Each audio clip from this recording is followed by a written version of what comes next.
प्रभु यीशु मसीह को महिमा मिले। आप सभी को जय मसीह की। R727 की ICP-MTI बाइबल स्कूल में आपका स्वागत है। हमारा मेन सब्जेक्ट है नया नियम सर्वेक्षण। उसमें आज का हमारा पाठ है प्रेरितों के काम का वर्णन का पुस्तक, the acts of the apostles. ये नया नियम के 5वां पुस्तक है। इससे पहले के 4 पुस्तकें यानी कि सुसमाचार की पुस्तकों में प्रभु यीशु मसीह के जन्म, यीशु मसीह के बचपन, यीशु मसीह की सेवकाई और अंत में प्रभु यीशु मसीह क्रूस में अपने प्राण देने के द्वारा मनुष्य के लिए जो संपन्न किया है उसके बारे में आपने सीखा है। और इस बीच में मत्ती रचित सुसमाचार 16वें अध्याय उसकी 18वीं आयत में प्रभु यीशु मसीह ने एक बड़ी नबूवत भविष्यवाणी की थी कि वह इस धरती पे अपना कलीसिया बनाएंगे और अधोलोकपाटक उस पर प्रबल न होगा। जब आप प्रेरितों के काम के वर्णन के पुस्तक में आते हैं, वही प्रभु यीशु मसीह की भविष्यवाणी यहाँ पे पूरा होना शुरू हुआ है। पर यहाँ प्रेरितों के काम के वर्णन के अंदर कई सारी चीजें आप देख सकते हैं यहाँ आपके नोट्स के अनुसार, लेकिन हम लोग संक्षिप्त रूप में आप देखेंगे। ओके, प्रेरितों के काम का वर्णन 5वीं पुस्तक। और यहाँ पे देखिए लेखक लूका द्वारा लिखा गया है पुस्तक। ये एक चिकित्सक या डॉक्टर या वैद्य, ठीक है। और अगर आपको मालूम है तो बाइबल के अंदर सिर्फ एक ही व्यक्ति है जो बाइबल का बुक लिखने वालों में से गैर यहूदी, यानी कि लूका एक यूनानी डॉक्टर थे। लूका ना तो प्रभु यीशु मसीह का चेला था और न उसके प्रेरितों में से एक गिना गया था, लेकिन पढ़े लिखे एक व्यक्ति थे जो थियोफिलस नाम एक रोमी अधिकारी जो यूनानी था उसका दोस्त रहे। इसलिए वो कहते हैं कि कई लोगों ने प्रभु यीशु मसीह के बारे में लिखने के लिए कोशिश किया है, कई लोगों ने लिखा है, लेकिन मैं उन तमाम विषयों के बारे में मैं अध्ययन किया हूं। अध्ययन करने के बाद उन्होंने एक रिपोर्ट थियोफिलस के लिए पेश करते हैं। वो है लूका रचित सुसमाचार और उसका कंटिन्यूएशन में, उसका जारी रखने के द्वारा जो उन्होंने प्रेरितों के काम का वर्णन का पुस्तक लिखा। प्रेरितों के काम के पुस्तक में अगर आप देखेंगे तो कहां से शुरू होती है। यीशु मसीह पुनरुत्थान के बाद 40 दिन तक चेलों के लिए अपने आप को पक्के प्रमाणों से स्थापित किए हैं कि वो मरे हुए में से जिंदा है, और उनके साथ उठे बैठे भोजन किए, उनको समझाए, उनके साथ रह करके कई सारे काम किए। और उसके बाद 40वां दिन प्रभु यीशु मसीह चेलों को, या फिर अभी चेला कहने से अच्छा है, प्रेरितों को उन्होंने ओलिव पर्वत के ऊपर यानी कि जैतून पर्वत के ऊपर ले गया और वहां पे स्वर्गारोहण से पहले कई सारी चीजें उनसे उन्होंने बात भी किया। स्वर्गारोहण से पहले यहूदा इस्करियोती जो प्रभु यीशु मसीह को पकड़वाने वाला था, जो आत्महत्या किया था, उसके जगह में मत्तिया नामक एक प्रेरित को वहां पे चुनते हुए भी आप देखते हैं। कई सारे बातें चेलों के साथ बात करने के बाद उनके सामने प्रभु यीशु मसीह स्वर्गारोहण में यानी कि स्वर्ग में गए हैं, ये वादा करके कि वो वापस आएगा। ओके, और उसके बाद क्या क्या हो रहा है उसके बारे में हम लोग देखेंगे। ये प्रेरितों के काम का वर्णन का मुख्य विषय देखिए। मसीह के स्वर्गारोहण के बाद पौलुस के अंतिम बार बंदी बनाए जाने तक कलीसिया का विकास का इतिहास वर्णन किया गया है। कई बाइबल छात्रों ने पवित्र आत्मा की औपचारिक युग के शुरुआत को देखा है। पवित्र आत्मा के नेतृत्व से देशव्यापी सेवकाई का महान अभियान मानव के माध्यम से प्रारंभ करने का घोषणा स्वर्गारोहण करने वाले मसीह के द्वारा किया गया। ठीक है, तो मतलब सिंपल तरीके से समझ लीजिए, यीशु मसीह ने मानव जाति को बचाने का काम अपने ही शरीर के द्वारा इस धरती पे पूरा किया, और उस काम को मनुष्य के हाथ में पकड़ा करके और उस मनुष्य को पवित्र आत्मा के सामर्थ, ताकत, बल दे करके प्रभु यीशु मसीह स्वर्ग गए हैं।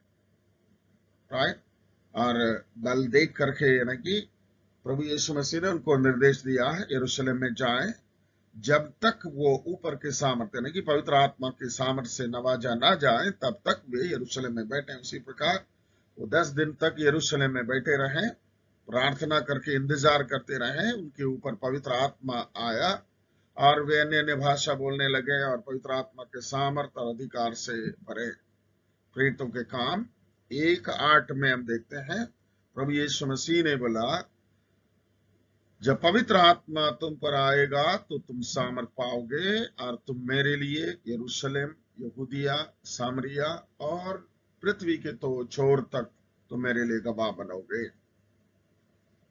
ठीक है, और उसके बाद देखिए रूपरेखा। यह पुस्तक 2 भागों में विभाजित किया जा सकता है। नंबर 1, स्वदेशी सेवकाई या गृह सेवकाई यानी कि यरूशलेम और उसके आसपास के इलाका, या फिर ऐसा बोलिए इस्राएल देश, क्योंकि यीशु मसीह ने लूका रचित सुसमाचार 10वें अध्याय में आप देखते हैं 72 चेलों को, या कुछ बाइबल में 70 चेलों को चुनकर उन्हें 2-2 करके एक एक गांव में भेजा करते थे जहां पे प्रभु यीशु मसीह जाने वाले थे। इसका मतलब 3.5 वर्ष के अंदर प्रभु यीशु मसीह का योजना ये थी कि इस्राएल देश के तमाम गांव तक पहुंचे। ये सब बोल करके हम स्वदेशी सेवकाई बोल सकते हैं। अब विदेशी सेवकाई कौन सा है? विदेशी सेवकाई के लिए सबसे पहले नेवता मिलता है पतरस को। पतरस प्रेरितों के काम के वर्णन 10वें अध्याय में जब प्रार्थना कर रहे थे सिमोन नामक एक जो चमड़े उद्योग करने वाले के घर में, तब परमेश्वर ने दर्शन देख करके उनको कुरनेलियस के घर, जो रोमी यानी कि इस्राएल देश के बाहर रोम नगर में भेज रहा है, वहां जाकर के यानी कि अन्य जाति के घर में जाकर के प्रचार करते हैं। लेकिन वो काम वहां पे खत्म हो जाती है। लेकिन प्रेरितों के काम 13वें अध्याय में आप देखते हैं पौलुस को परमेश्वर ने विदेशी सेवकाई यानी कि गैर यहूदियों के बीच में सेवकाई करने के लिए अलग से बुला करके उनको परमेश्वर नियुक्त करते हैं। उनके साथ बरनबास और सीलास और मरकुस, बाद में तीमुथियुस, ऐसे कई सारे लोग अलग अलग मिशनरी यात्राओं में शामिल होते हम देखते हैं। ये 2 भाग हैं, स्वदेशी सेवकाई और विदेशी सेवकाई। ओके, पहले स्वदेशी सेवकाई की अवधि यरूशलेम को केंद्र के रूप में रखते हुए यह सेवकाई मुख्य रूप से फिलिस्तीन की यहूदी के बीच में विशेष तौर से पतरस के द्वारा पूरा हुआ। जैसे मैंने बोला प्रेरितों के काम 10वें अध्याय वो लास्ट है, उससे पहले कहां से शुरू होती है? प्रेरितों के काम 2 अध्याय से शुरू होती है। पेंतेकोस्त का दिन में पतरस 11 लोगों के बीच में खड़े होकर उन्होंने प्रचार किया। कम से कम 3000 लोग प्रभु यीशु मसीह को ग्रहण किए। यहां से शुरू होती है स्वदेशी सेवकाई। ओके, यहां पे हम शुरू करते हैं तैयारी की घटनाएं। पहला अध्याय उसका 4 से 8 तक प्रभु यीशु मसीह का दिव्य आयोग। राइट, यीशु मसीह का दिव्य आयोग मतलब स्वर्गारोहण से पहले परमेश्वर प्रभु यीशु मसीह चेलों के लिए क्या क्या बातें बोला है, वो सारी चीजें वहां पे आप देख सकते हैं। 10 और 11वीं आयत, पहला अध्याय 10 और 11वीं आयत में आप देखते हैं प्रभु यीशु मसीह का स्वर्गारोहण। स्वर्गारोहण के वक्त में दो व्यक्ति जो सफेद कपड़े पहने हुए थे, वो उनके बीच में खड़े होकर के बोले कि हे इस्राएलियों, क्यों इस स्वर्ग की ओर ताकते हुए खड़े हो? जिस तरीके से प्रभु यीशु तुम्हारे बीच में से स्वर्ग की ओर चला गया, वैसे ही वो धरती पर वापस आएगा। वो स्वर्गारोहण। तीसरी बात, पवित्र का पृथ्वी पर उतरना, पवित्र आत्मा पृथ्वी पर उतरना, और दूसरे अध्याय पहले आयत से लेकर के चौथी आयत तक आप देखते हैं। जब ये 120 लोग उस अठारी पर एक मन के साथ बैठे हुए प्रार्थना कर रहे थे निरंतर, तब पवित्र आत्मा उनके ऊपर उतरा और एकदम बड़ी सनसनाहट के साथ, और एक एक व्यक्ति के ऊपर आग की जीप जैसा उनके सिर पर आ उतरा, और उनको परमेश्वर की आत्मा जैसा अन्य भाषा दिया, वैसे वो बोलने लगे। और वहां पे लोग जो बाहर खड़े हो रहे थे, वे सुन करके अपने अपने भाषा में समझे थे। ठीक है, पवित्र आत्मा का उतरना। यहाँ पे मैं ये पवित्र आत्मा, अन्य भाषा, इसके बारे में थोड़ा सा मैं आपको समझाना चाहूंगा, क्योंकि कई लोगों के लिए इसमें बड़ा डाउट है कि अन्य भाषा चर्च में बोलना है कि नहीं बोलना है, अन्य भाषा आज है कि नहीं है। राइट। सो देखिए, नंबर 1, प्रभु यीशु मसीह के आगमन तक अन्य भाषा होगी, आत्मा के वरदान होगा, चमत्कार होगा, चंगाई होगा, क्योंकि सुसमाचार सारी दुनिया में सारे जाति जाति के लोगों तक पहुंचना है। ओके, यहां पे जो अन्य भाषा प्रकट हुआ, जिस दिन पवित्र आत्मा उतरा, उसको ग्रीक भाषा में ज़ेनीग्लोसिया कहते हैं। इसका ये मतलब है, एक व्यक्ति जो अन्य भाषा बोलते हैं वो दूसरे व्यक्ति की भाषा है, सुनने वाला बिना व्याख्यान के समझने लायक। इसको ज़ेनीग्लोसिया, ये बाइबल के अंदर भी बहुत जगह में प्रकट होते नहीं देखते हैं, इसलिए ये जरूरत के अनुसार परमेश्वर अलग अलग टाइम में करते हुए इतिहास में भी आप देख सकते हैं। इसके अलावा प्रेरितों के काम 10वें अध्याय में पतरस कुरनेलियुस के घर में जाकर के प्रचार कर रहे थे, वहां पे पवित्र आत्मा उतरा, और वो पतरस ने देखा, वे अन्य अन्य भाषा बोल करके उनको बपतिस्मा दिया। उसको बोलते हैं ग्लोसालालिया, ये जो घटना है यहाँ पे। और 20वें अध्याय में पौलुस इफिसुस नगर के लोगों के सर पर हाथ रख करके, यानी कि वो 12 चेलों के सॉरी लगभग 12 लोग जो थे, उनके ऊपर हाथ रख करके प्रार्थना किया, वे अन्य अन्य भाषा बोलने लगे। वो ज़ेनीग्लोसिया नहीं है, वो अन्य भाषा वो बोलते थे, किसी को समझ में नहीं आता था। इसलिए अन्य भाषा बोलने वाला परमेश्वर से बातें करता है, वो अपनी आत्मिक उन्नति करता है। ठीक है। और तीसरा जो है, पहला कुरिन्ती 12वें अध्याय के अनुसार, वो आत्मा के वरदानों में से एक है। वो अन्य भाषा जब चर्च में बोलते हैं, एक एक करके बोलना है, या तो खुद व्याख्यान के लिए प्रार्थना करना है, या फिर और कोई उसे व्याख्यान करना है। शायद आपको क्लियर हो गया। नंबर 1, ज़ेनीग्लोसिया पेंतेकोस्त के दिन में प्रकट हुआ। एक व्यक्ति के लिए अन्य भाषा, दूसरे की भाषा होती है। दूसरा, अन्य भाषा का चिन्ह, जब पवित्र आत्मा किसी के ऊपर उतरता है, वो अन्य भाषा चिन्ह के रूप में, वो अन्य भाषा से आप प्रभु को आराधना कर सकते हैं, प्रभु से वार्तालाप कर सकते हैं। भले आप नहीं समझेंगे, सुनने वाले नहीं समझेंगे, लेकिन अन्य भाषा बोलने वाले के आत्मिक उन्नति होता है। तीसरा जो है, अन्य भाषा का वरदान। यहाँ पे कंफ्यूजन नहीं होना है। कई लोग ये बोलते हैं अन्य भाषा एक एक करके बोलें, बाकी अनुवाद करें या फिर उसका व्याख्यान करें वो अन्य भाषा के वरदान के बारे में। वहां पे कंफ्यूज नहीं करना चाहिए। अन्य भाषा का वरदान अगर आपको मिला है, चर्च में बोलते हैं, आराम से एक एक करके बोलना है, और दूसरा उसे व्याख्यान करना है, क्योंकि उसके द्वारा परमेश्वर कलीसिया के लिए या व्यक्तियों के लिए एक संदेश देना चाहता है। हो सकता है भविष्यवाणी के संदेश उसके द्वारा, हो सकता है ज्ञान के वरदान, बुद्धि की बातें, ऐसा कुछ हो सकता है।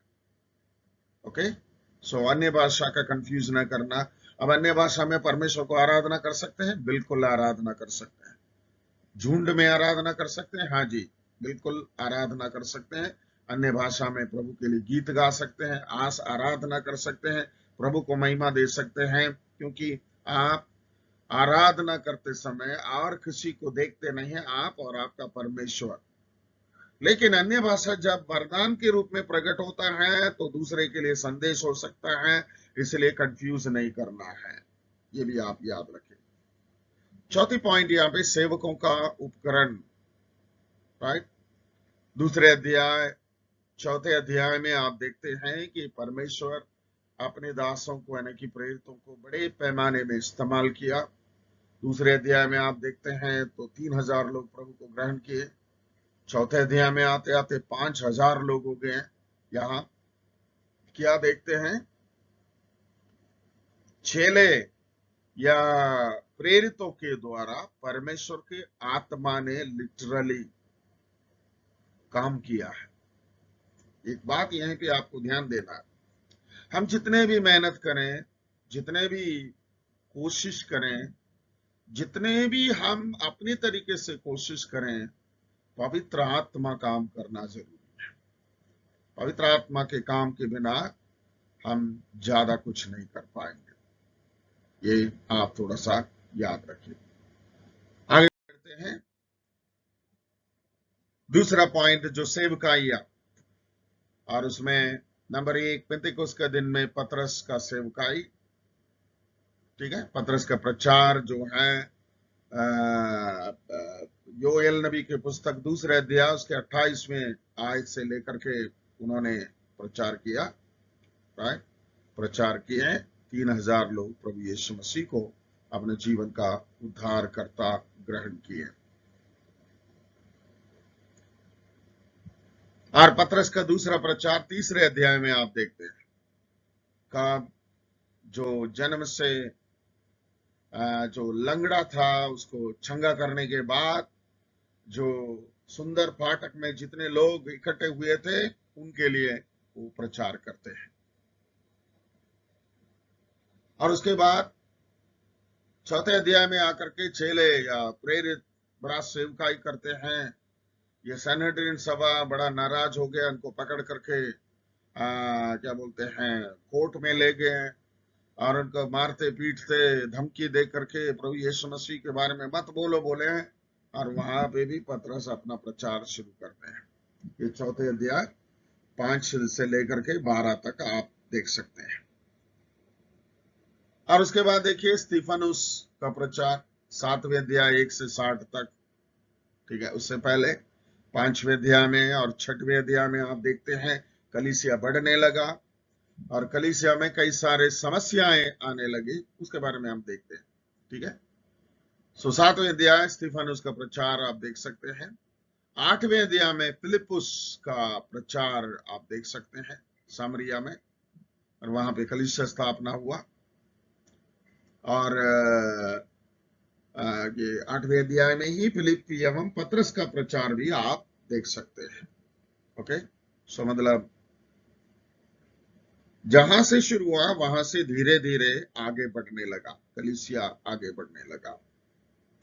तीसरे पॉइंट में देखिए कलीसिया से संबंधित तथ्यों को देखिए। नंबर 1, कलीसिया की वृद्धि।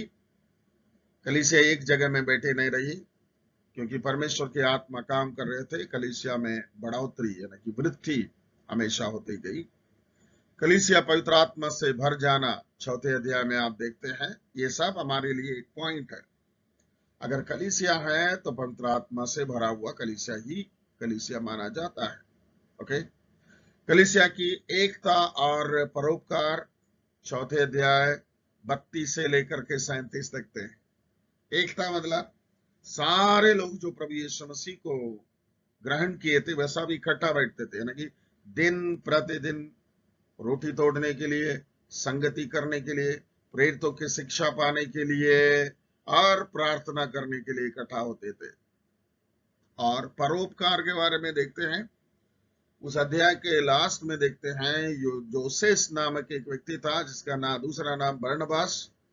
उन्होंने अपने धन संपत्ति बेच करके प्रेरितों को पैरों में रखें कि जिन जिन को जो जो जरूरत है वो फ्री में दिया जाए।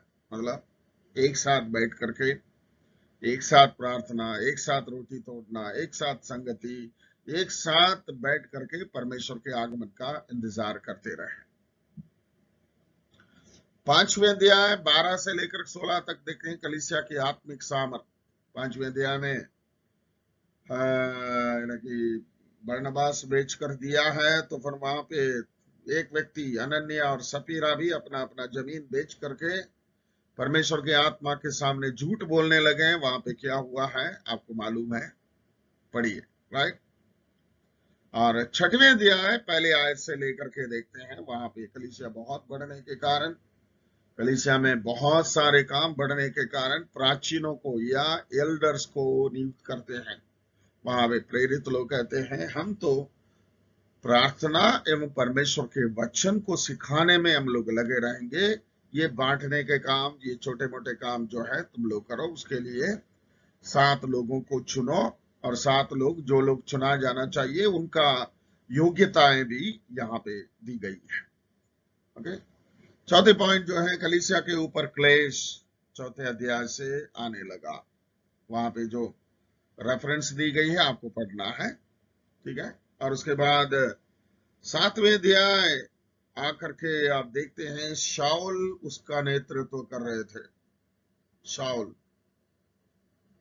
यानी कि कलीसिया को प्रताड़ित करने के लिए, कलीसिया को उपद्रव करने के लिए पौलुस नामक व्यक्ति जो प्रेरित माना जा रहा है, वो उनका पुराना नाम शाऊल था और वह नेतृत्व कर रहे थे।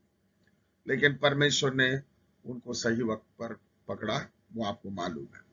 ओके, और यहाँ पे दूसरे पॉइंट में देखिए विदेशी सेवकाई की अवधि।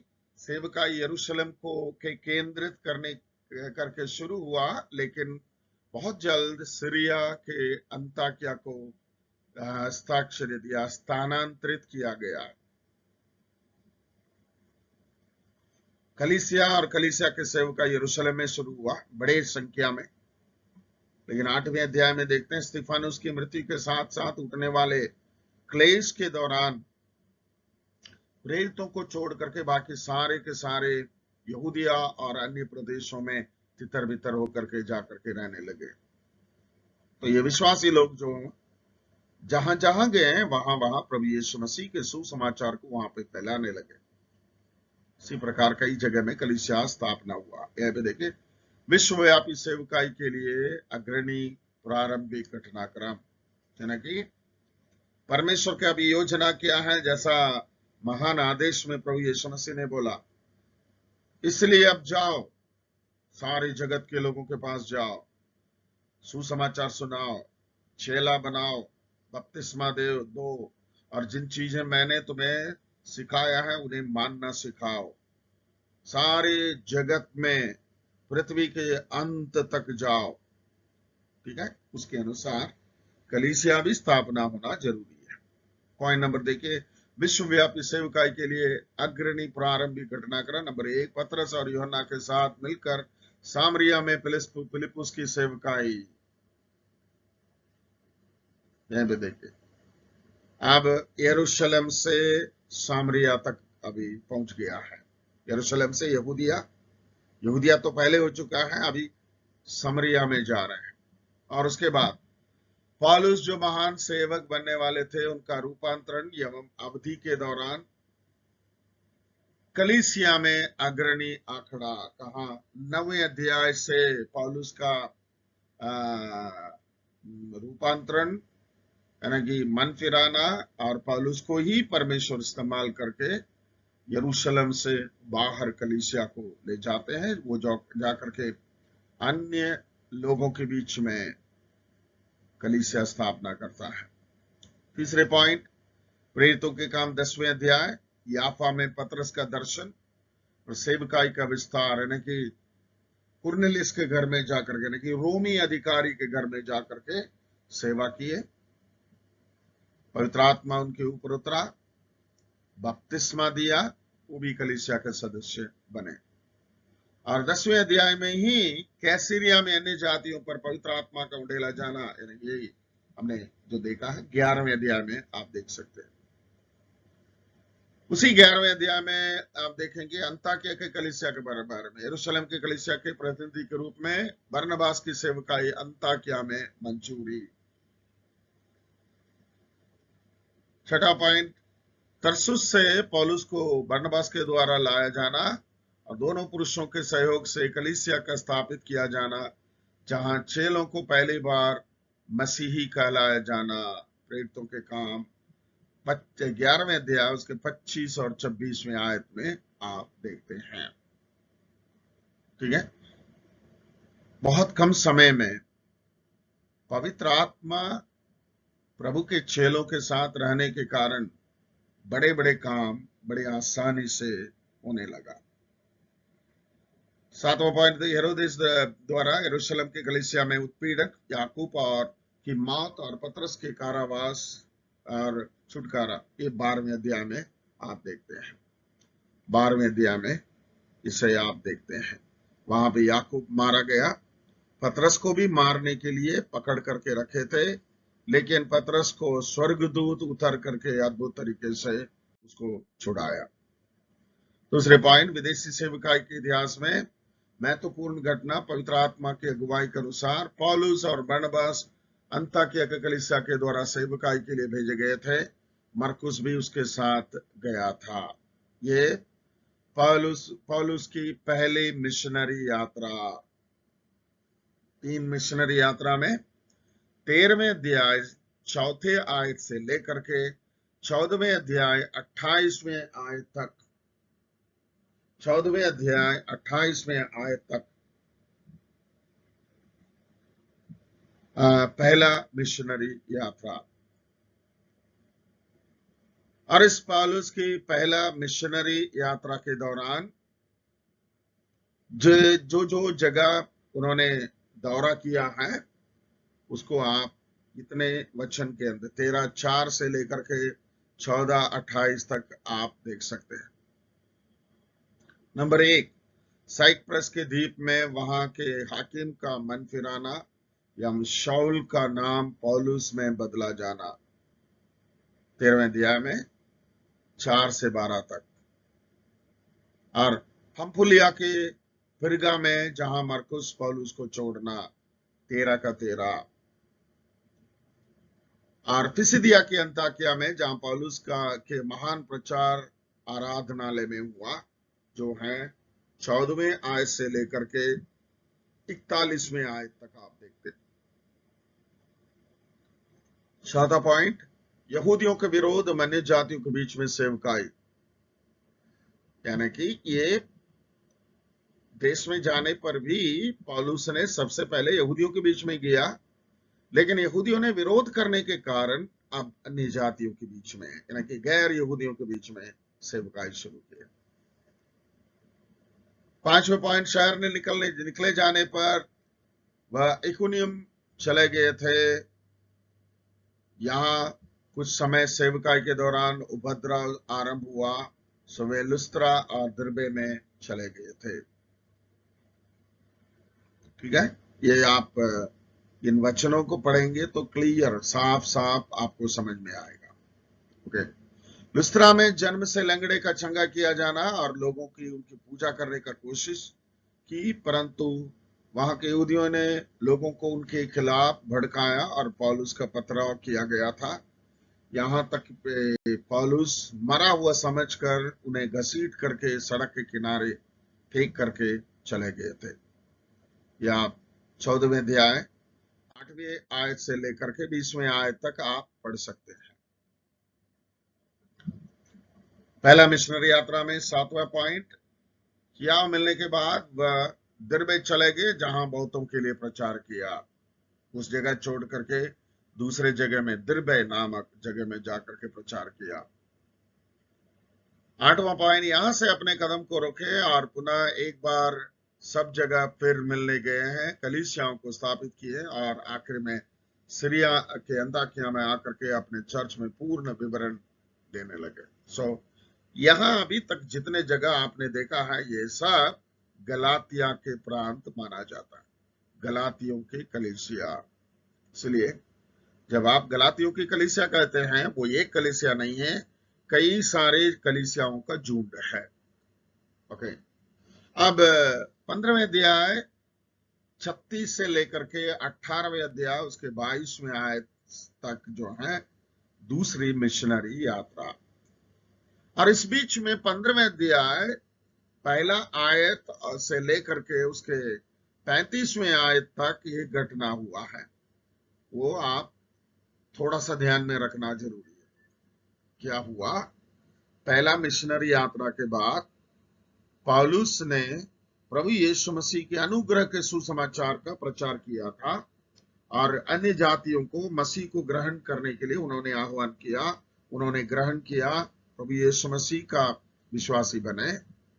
इतने में यहूदिया से कई सारे यहूदी विचारधारा वाले, यानी कि यहूदी विचारधारा वाले का ये मतलब होता है, वो ये कहते हैं तुम्हें प्रभु को ग्रहण करना है तो ग्रहण करो, सबसे पहले यहूदी बनो। कैसा? खतना करके यहूदी बनना चाहिए, यहूदी आचरण को करना चाहिए, और उसके बाद यीशु मसीह को ग्रहण करो, तभी तुम्हारा उद्धार होगा। परंतु पौलुस कहते हैं वो सब करने का जरूरत नहीं है, जैसे तुम हो वैसे ही प्रभु यीशु को ग्रहण करो, पापों को अंगीकार करो, तुम्हारे लिए उद्धार हो जाएगा। इस बात में दो राय होने की वजह से यहूदी यहूदी विचार वाले और पौलुस के विचार वाले, न कि प्रभु यीशु मसीह का अनुग्रह के सुसमाचार के विचार वाले, दोनों मिलकर के यरूशलेम में चर्चा किए हैं। उस चर्चा के दौरान 4 बातें विश्वासी जो अन्य जातियों में से विश्वासी होकर आते हैं उनके लिए उनके लिए दिया गया है। वो सबसे पहले मूर्ति के लिए अर्पित चीजें नहीं खाना, पहले से मरे हुए जानवर, पक्षी, पशुओं के मांस नहीं खाना चाहिए, खून नहीं खाना चाहिए और व्यभिचार से बचे रहना चाहिए। ये चारों चीज, ठीक है। उसके बाद 15वें अध्याय 36 से लेकर के 18वें अध्याय 22 तक जो है दूसरे मिशनरी यात्रा, ठीक है। और उसमें शुरुआती घटनाएं जो है आप 36 से लेकर के 40वें आयत में देखते हैं। पौलुस और बरनबास का क्या बोलना चाहिए, बड़ा चर्चा हो गया। बरनबास बोल रहे थे मरकुस को ले जाएंगे, पौलुस बोलते हैं मरकुस को ले जाना नहीं, क्योंकि पिछले मिशनरी यात्रा में बीच में छोड़ करके आ गए। इसलिए दोनों के बीच में वार्तालाप हो गया, दोनों झगड़ा करके एक साइप्रस चले गए और दूसरा जो है सिलास को लेकर के ये दूसरे मिशनरी यात्रा में निकले। जिन जगह पर वह गए थे वहां की प्रमुख घटनाएं सीरिया एवं किलिकिया के कलीसियाओं के मुलाकात करना, ये 15वें अध्याय 41 में देखते हैं। लुस्त्रा में तीमुथियुस का साथ आना और एक दल के रूप में आसिया के कई शहरों में कलीसियाओं में से भेंट करके उन्हें विश्वास में स्थिर करना, ये 16वें अध्याय 1 से 5। और यहाँ पे मकिदुनिया के दर्शन पौलुस को परमेश्वर देते हैं, उसके अनुसार वह मकिदुनिया के फिलिप्पी नगर में जाकर के प्रचार करना, ये 16वें अध्याय 6 से लेकर के 40 तक। वहां पे जो जो घटनाएं हो रही है आपको बाइबल देख करके पढ़ना है। सारा घटना यहाँ बोलने के लिए टाइम नहीं, किसको दुष्ट आत्मा से ग्रसित थे और उसको छुड़ाया, या भावी कहने वाली आत्मा से छुड़ाया और उसके वजह से जेल में डाले गए। उससे पहले वो क्या बोलते हैं, फिलिप्पी नगर में लुदिया के घर जाकर के ठहरना, ये सारी चीजें वहां पर आपको मिलेगा। मकिदुनिया के फिलिपी नगर में सेवकाई, थिस्सलुनीके नगर में सेवकाई, ये 17वें अध्याय 1 से 9। बिरिया नगर में सेवकाई 17:10 से 15। एथेंस नगर में सेवकाई 17:16 से 34। और कुरिन्थस में 18वें अध्याय 1 से 17। इतने सारे जगह में सेकेंड मिशनरी जर्नी में वो सेवा करते दिखते हैं। छठवां पॉइंट, कुछ लंबे समय तक उसके साथ बिताने के बाद भाइयों के से विदा लेकर सीरिया में सेवा किए, जहां से रास्ते में कुछ समय इफिसुस में व्यतीत करते हुए अंताकिया नगर में फिर वापस आए। ये 18वें अध्याय 18 से लेकर के 22 तक आप देख सकते हैं। अब 18-23 से लेकर के 20वें अध्याय उसके 38 तक आप देखेंगे पौलुस की तीसरी मिशनरी यात्रा। ठीक है, याद रखें, पहले मिशनरी यात्रा में गलातिया के विभिन्न प्रांतों में कलीसिया स्थापना किया। दूसरे मिशनरी यात्रा में कहा, फिलिपी नगर में, थिस्सलुनीके में, बिरिया में, एथेंस में जाकर के सेवकाई किए हैं, और इन जगह में उन्होंने कलीसियाओं को स्थापना किया। वापस आते समय फिर अलग अलग जगह में उनसे मिल करके मुलाकात करके वापस आए। अब तीसरी मिशनरी यात्रा में खास तौर से आप देखेंगे कि इफिसुस नगर में कलीसिया स्थापना किया।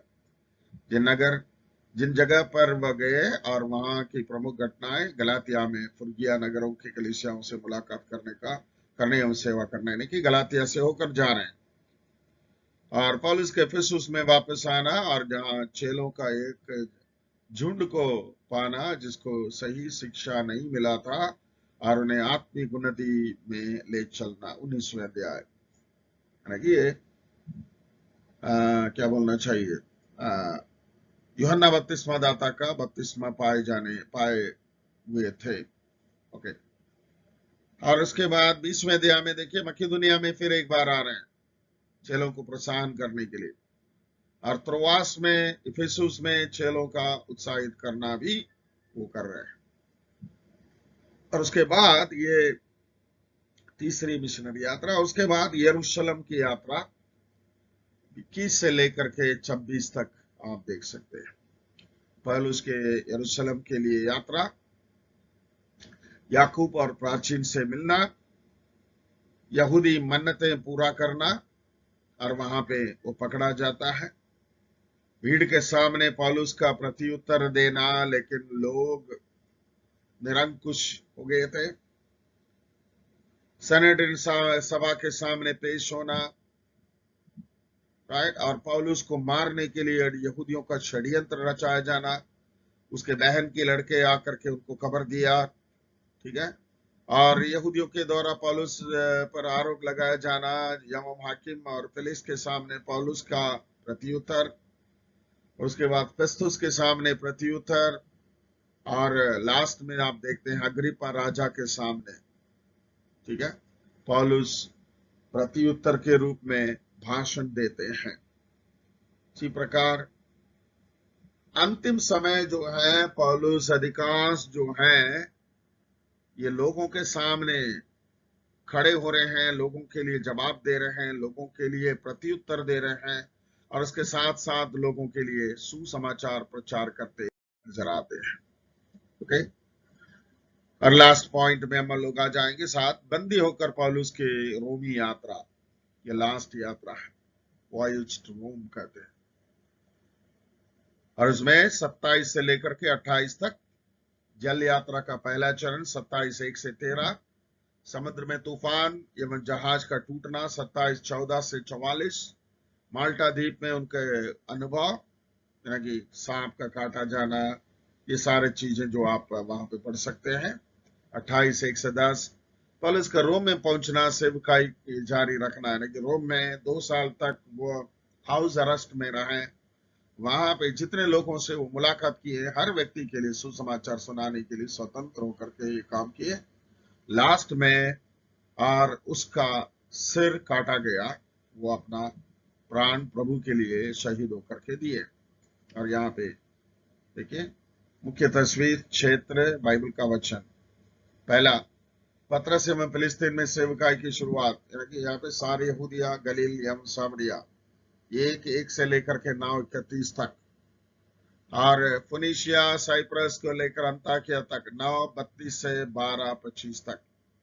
और उसके बाद पौलुस की सेवकाई, पौलुस एवं कलीसिया का अंताकिया से रोम तक का विस्तार, सारे फ्रिगिया एवं के क्षेत्र एवं गलातियों के क्षेत्र 13:1 से 15:35 तक। मकिदुनिया यानी कि फिलिपी नगर की कलीसिया और उसके आसपास के इलाके जैसा थिस्सलुनीकिया, बरेया और एथेंस, ये सब यहाँ पे आता है। मकिदुनिया के तक 15:36 से 31:16 तक। और उसके बाद जो है रोम नगर का, रोम तक का विस्तार 21:17 से लेकर के 28:31 तक। राइट, ये प्रेरितों के काम का वर्णन का एक छोटा सा इंट्रोडक्शन है। बाकी आपको प्रेरितों के काम की पुस्तक एक बार पढ़ना है, और जहां जहां आपको क्लिक होता है, जहां जहां पढ़ने से और पढ़ने के लिए क्लिक होता है, आपको पढ़ना है। राइट, परमेश्वर आपको आशीषित रखें, आपके जीवन को धन्य रखें। फिर से मिलेंगे, तब तक के लिए प्रभु आपके साथ रहे। Thank you.